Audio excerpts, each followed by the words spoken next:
Hi guys, good morning. So ayun, mag-walking na ulit tayo at magdadampot. Ito na nga ang aming ika-6 na araw na paglalakad na may kasamang pagdadampot. Marami pa nga rin kaming mga boteng nakukuha sa daan. Tamang pagtapon sa basurahan, yan ang gawain ng mabuting mamamayan. Huwag nang magturo o maghintayan. Simulan natin sa ating sarili ang kalinisan. Nang sa gayon matulungan natin ang inang kalikasan. Tayo rin naman ang makikinabang. Nakatapos na nga kami sa Domsa. Pati na rin sa overlooking na papuntang Isburo. Kaya naman ngayong araw kami ay papunta namang Pantok. At hindi nga kami nagkamali ng nilakaran. Dahil ang dami nga naming nakitang bote sa daan.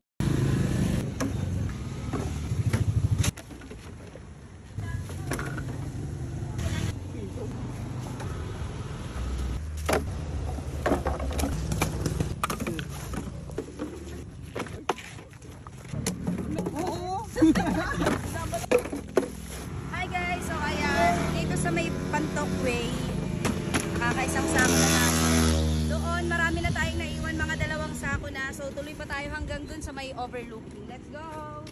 At nakarami na naman nga tayo ngayong araw. Be healthy to become wealthy because health is wealth. Bye!